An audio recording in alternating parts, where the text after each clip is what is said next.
La pasión de nuestro Señor Jesucristo, la entrada triunfal a Jerusalén. Dos episodios referidos por San Lucas y en parte también por San Juan vinieron a echar un pasajero velo de tristeza sobre aquella manifestación gloriosa. Casi de continuo desde los primeros tiempos de la vida pública de nuestro Señor, hemos hallado a su paso a los fariseos ocupados en espiarle, tentarle y acusarle. La envidia y el odio habían atraído a muchos de ellos a esta fiesta y sin trabajo se adivina la impresión que les causaría. Unos se contentaron con pronunciar algunas palabras en que se traslucía la amargura de sus corazones. Ved, decían, que nada adelantamos. He aquí que todo el mundo va en pos de él. Aquellos hombres violentos reprochaban así a sus colegas más tímidos su falta de resolución y tácitamente les acusaban de haber procedido con blandura contra Jesús. ¿Por qué no haber obrado con más energía desde el principio? Todo el mundo corre tras él. Y era verdad. En aquella hora solemne, la influencia de ellos desaparecía ante la de Jesús, que había aumentado extraordinariamente en las últimas semanas. Otros miembros del pueblo farisaico se atrevieron a interpelar directamente al Salvador, instándole a que él mismo pusiese término a aquella escena que reputaban de sacrílega. Maestro, le dijeron, disimulando su despecho y su cólera, con este título respetuoso, reprende a tus discípulos. Mas Jesús, rompiendo el majestuoso silencio que al parecer había guardado durante su triunfo, les hizo ver en breve y grave respuesta cuán extraño e indiscreto era su entremetimiento. Yo os digo que si ellos callasen, las piedras darían voces. Con esta locución proverbial justificaba frente a sus enemigos el proceder de sus discípulos y de las turbas, que no hacían sino cumplir los designios de la divina providencia. Él, por su parte, aceptaba como sagrada deuda aquellos homenajes, pues de tal modo se ajustaban al plan divino respecto a él, que si los hombres no se los hubieran rendido, las piedras mismas, con ser lo más insensible de la naturaleza, dirán o dieran voces para glorificarle. Los fariseos, los escribas y los jerarcas en general estaban tanto más agriados y mohínos cuanto Jesús y los suyos se mostraban más independientes y esforzados. Poco hacía, el Sanedrín decretaba que quienquiera que tuviese noticia del retiro de Jesús lo denunciase al punto a fin de detenerlo sin pérdida de tiempo. Y he aquí que Jesús entraba ahora en Jerusalén acompañado de innumerable multitud que le rendía honores reales y aún más que le trataba abiertamente como Mesías.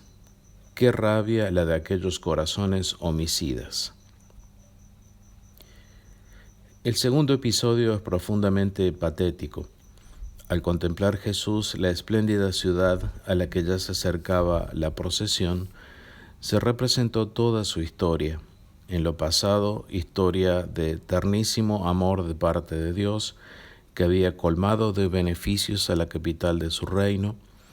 En lo presente, historia de ingratitud e incredulidad, que de allí a pocos días terminaría en Getsemaní y en el Gólgota.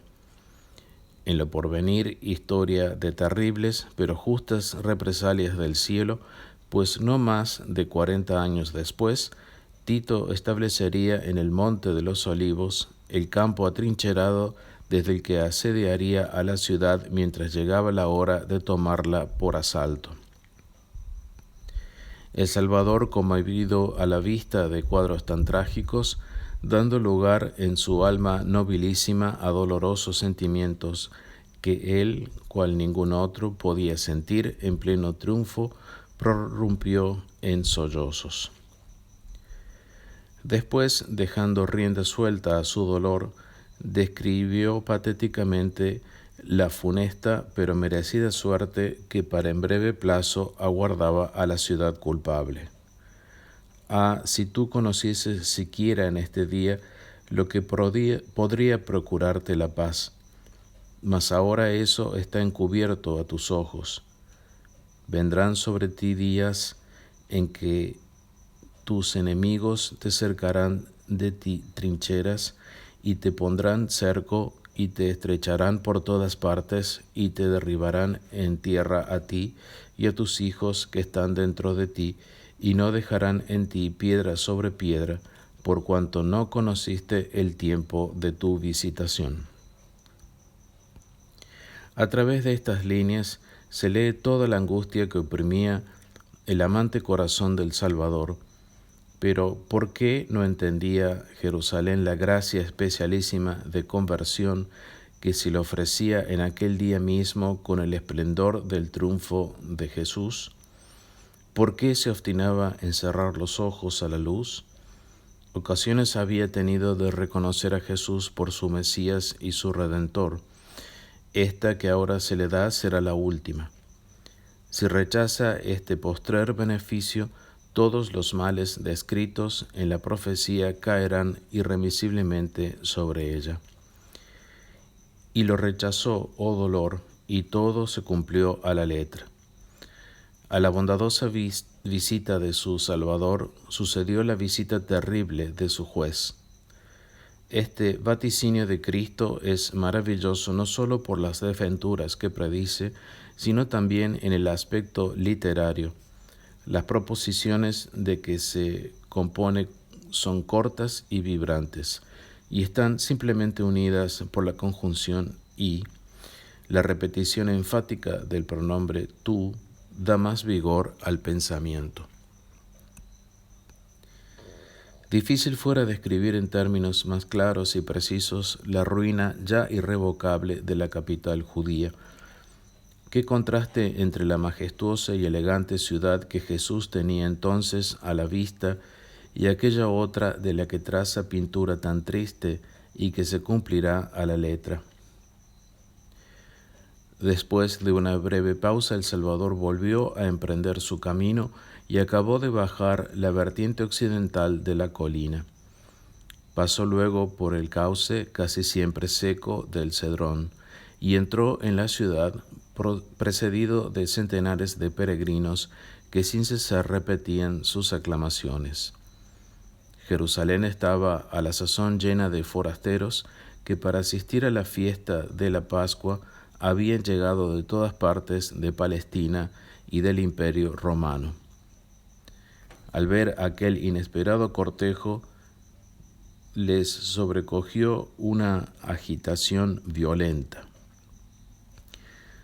Toda la ciudad se alborotó. 33 años antes se había conmovido también Jerusalén por causa de Jesús, pero entonces era solemnemente porque unos príncipes extranjeros anunciaban su nacimiento, mientras hoy venía él mismo en persona y triunfalmente a la metrópoli de su reino mesiánico. Sentimientos tan diversos de amor, de odio, de esperanza, de temor, de duda, se agitaban en los corazones de todos aquellos hombres. ¿Quién es este?, preguntaban los que no conocían a Jesús o ignoraban el motivo de semejante ovación. Sus discípulos y partidarios respondían orgullosos: «Es Jesús, profeta de Nazaret», título que en sus labios y en tales circunstancias equivalía evidentemente al de Mesías, pues quienes lo empleaban eran los mismos que poco antes lo habían aclamado por Mesías. Nuevas oleadas de gente debieron de juntarse entonces a la procesión, que pronto llegó a los atrios del templo, a donde era natural que entrase el Cristo, el Hijo de David, como a su residencia sagrada. Esta circunstancia viene también a mostrar que el carácter y fin de aquella ovación era religioso. Cuando la muchedumbre quiere honrar a un tribuno, lo conduce a la plaza pública. A un príncipe ordinario le acompaña a su palacio. Solo el templo convenía como término al triunfo del Mesías. Ni es menos significativo otro episodio que nos refiere San Marcos, que a su vez lo sabía por San Pedro. Jesús, después de haber entrado en el patio del templo, inspeccionó rápidamente, a guisa de Señor, cuánto allí había.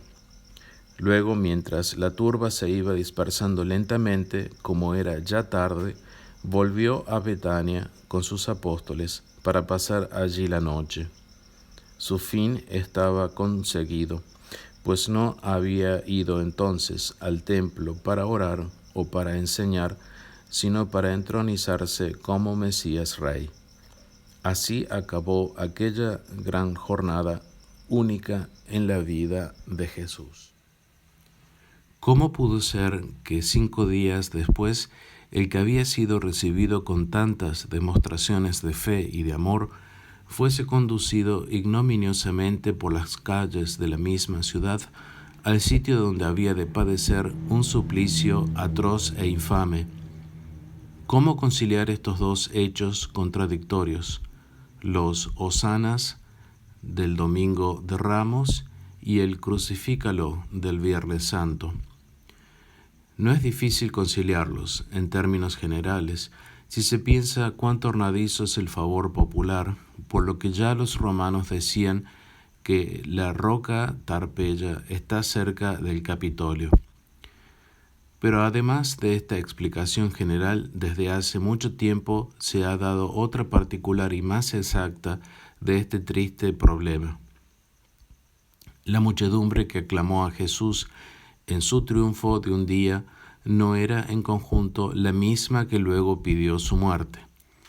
De Betania a Jerusalén, nuestro Señor se vio aclamado especialmente por discípulos, más o menos íntimos, más o menos fervientes, galileos los más, a quienes quizá se unieron en un movimiento de entusiasmo, peregrinos forasteros que venían al Salvador por primera vez. Al contrario, los gritos de muerte del Viernes Santo debieron tener por principales autores a los habitantes de Jerusalén y de Judea, que en su mayoría habían sido siempre hostiles a Jesús. Otros judíos venidos de lejos, influidos por la actuación de los jefes del pueblo en el arresto y sentencia contra el Salvador, se juntaron a los que pedían su muerte, creyéndole realmente culpable. Si algunos de los que habían seguido al divino triunfador se aliaron 5 días después con sus enemigos, debieron de ser pocos. Eran hombres volubles, sin convicción profunda, y que mudaron de opinión cuando vieron que la dignidad mesiánica que Cristo reclamaba no era la que ellos se habían imaginado. Con todo eso, a no mirar los hechos sino a la luz de las humanas previsiones, ¿quién hubiera podido sospechar al ver triunfo tan glorioso que tan presto se transformaría en los sentimientos populares y que el triunfador atravesaría pocos días después la ciudad cargado con una pesada cruz sobre la que rendiría el último suspiro en medio de las más crueles torturas físicas y morales? Después de haber citado el vaticinio de Zacarías, hace San Juan una observación que sorprende a primera vista. Los discípulos, dice, no entendieron al principio estas cosas, pero cuando fue glorificado Jesús, entonces se acordaron que estaban escritas de él y que se habían cumplido. Con estas palabras no quiso decir el evangelista ciertamente que los apóstoles y los discípulos propiamente dichos del Salvador ignoraban, al rendirle tan grandes honores, la importancia de aquel hecho. Sabían muy bien que éste tenía por fin directo entronizar a su Maestro como Mesías, según se infiere de las 4 narraciones. Por tanto, lo que San Juan quiso decir fue que los discípulos no entendieron entonces toda la significación del triunfo de Jesús, ni en especial su relación con el vaticinio de Zacarías.